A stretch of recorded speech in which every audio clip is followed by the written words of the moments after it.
ഈശോയിലെ എന്ന് പറഞ്ഞവരെ, ഇന്നത്തെ സുവിശേഷത്തില് ഒരു പിതാവ് തന്റെ പുത്രന് വേണ്ടി ഈശോയോട് പ്രാർത്ഥനാ സഹായം അഭ്യർത്ഥിക്കുന്ന രംഗമാണ് നമ്മൾ വായിച്ചു കേൾക്കുന്നത്.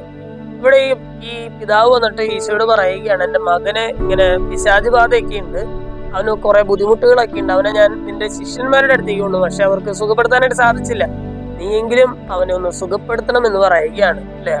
അത്രമാത്രം സങ്കടത്തിലാണ് ഒരു പിതാവ് വന്നിട്ട് ഈശോയോട് തന്റെ സങ്കടങ്ങള് പങ്കുവയ്ക്കുകയാണ്. അപ്പൊ ഈശോ ഇവരെ ശാസിക്കുന്നൊക്കെ ഉണ്ട്. വിശ്വാസമില്ലാത്തതും വഴിപഴിച്ചതുമായ തലമുറയെ എത്ര നാൾ നിങ്ങളോട് ഞാൻ ക്ഷമിക്കും എന്നൊക്കെ പറഞ്ഞിട്ട് ഈശോ പറയുന്നുണ്ട്, ആ കുട്ടി എന്റെ അടുക്കൽ കൊണ്ടുവരിക അല്ലെ.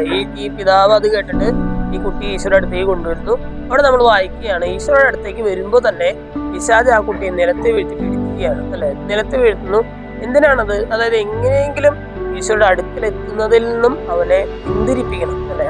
എങ്ങനെയെങ്കിലും ഈ ഒരു ഉദ്യമത്തിൽ നിന്ന് അവനെ പിന്തിരിപ്പിക്കണം. കാരണം പിശാചുകൾക്ക് അത്രമാത്രം അസഹനീയമാണ് ഈശോയുടെ സാന്നിധ്യം എന്നുള്ളതാണ്. സ്നേഹമുള്ള ഇന്നത്തെ സുവിശേഷ ഭാഗം വായിച്ചു കഴിയുമ്പോൾ നമ്മൾ ചിന്തിക്കേണ്ടത്, നമ്മൾ മനസ്സിലാക്കേണ്ടതുമായിട്ടുള്ള ഒരു യാഥാർത്ഥ്യം ഇതാണ്: പിശാചും ദൈവവും ഒരിക്കലും ചേർന്ന് പോവുകയില്ല. പിശാചിന് ദൈവത്തിന്റെ സാന്നിധ്യം ഒരിക്കലും സഹിക്കാനായിട്ട് സാധിക്കുകയില്ല എന്നുള്ളതാണ്.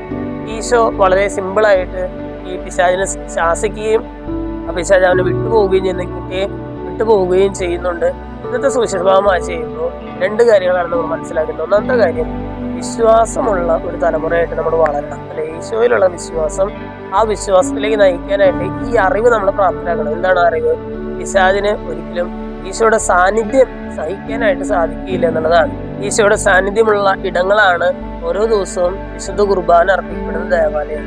അപ്പോൾ ഈ ദേവാലയത്തിൽ വരുന്ന ഒരു പതിവ് നമുക്ക് വളർത്തിയെടുക്കാനായിട്ട് പരിശ്രമിക്കാം. പ്രത്യേകിച്ച് നമ്മൾ ക്രിസ്മസിനൊക്കെ ആയിട്ട് ഒരുങ്ങി തുടങ്ങി ഈ ക്രിസ്മസ് സീസണിൽ ദൈവത്തോട് ചേർന്നുകൊണ്ട് പിശാചിനെ എതിർത്ത് തോൽപ്പിക്കാനായിട്ടുള്ള ഒരു കൃപയ്ക്കായിട്ട് നമുക്ക് പ്രാർത്ഥിക്കാം. ദൈവം നമ്മെല്ലാവരെയും സമൃദ്ധമായിട്ട് അനുഗ്രഹിക്കും.